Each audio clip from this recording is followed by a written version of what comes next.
here's 5 things that you got to keep in mind if you're going to daily a C6. And these are definitely 5 things that are probably going to be important to you. So stay tuned. Please watch the video. Thank you so much, and subscribe at the end, or now, or whatever. Thank you. There's a lot that goes on with this car if you like performance. And what I mean by that is, well, first things first is obvious. You're going to be getting on it all the damn time. I'm just telling you right now, you better be prepared. Your gas mileage, supposedly if you looked it up online, it's gonna say something like maybe 16 to 20. Nah, you're gonna get 14 miles per gallon because you're gonna be on it all the time. So keep in mind when you get this car, gas mileage is gonna be terrible unless you're on the highway. Only if you're on the highway, but if you're cutting traffic, you're getting terrible gas mileage. It's just a fact. And when I say get on it, I mean it. Like, all you ever wanna do is get on it.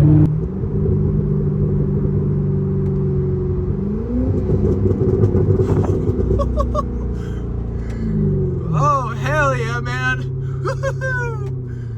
Also, let me know what your favorite Corvette is, because I gotta know. Because I think the C6 is the perfect superior look between a classic Corvette and an old muscle car, but then also a newer generation of cars, and it's evenly balanced between both. And I think that's a very fair say. Another thing about dailying a C6 is, well, basically you're concerned about the paint 24/7 and the well-being of your car and the exterior look of it. And when you have a nice car like this and you park it in places, you're always concerned about scratches, and it does happen, and I've had this car get scratched, and unfortunately it pisses you off. So if you're someone who's very materialistic, you're probably going to get pissed a lot because you're going to get some scratches of rocks. This car is very low on the highway. You're going to get scratches from rocks, etc. Cars might hit it. Yeah, it's just how it is. It's a low car. It's a low rider. So, yeah. Okay, this car is not spacious at all. And this is third thing, okay? It is such a pain in the ass getting in and out of this car, especially if you're a tall person, because, yeah, it's not easy at all. And sometimes I break my back. No, not really, I'm just kidding. There's zero cup holder space, zero space within this car at all whatsoever. And it's kind of annoying, but it's okay because you have performance, right? And that is completely okay. Another thing about dailying a C6 is the fact that you appear rich, but you are indeed not. And if you're like me, who works a casual job, but tries to live cheap so he can afford a nice car like this, then yes, you're going to get looks from people, and they're going to think that you're rich, but you're indeed not. Because this car is not as expensive as people thinks, and it looks amazing for the price. So you gotta keep in mind that people are going to think you're rich. So if you're going on a date, do not take this car, because they're going to they might be a gold digger, basically, okay?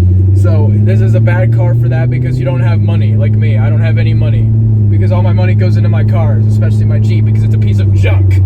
If you daily drive a C6, you should also be concerned about the paint and mostly the part about washing this car. Unless you have like a monthly subscription or you wash the car yourself, unfortunately it's a very big hassle, and there is so many like nooks and crannies in this car. The way it's shaped, it's extremely aerodynamic, and it is just a pain in the ass to wash this car.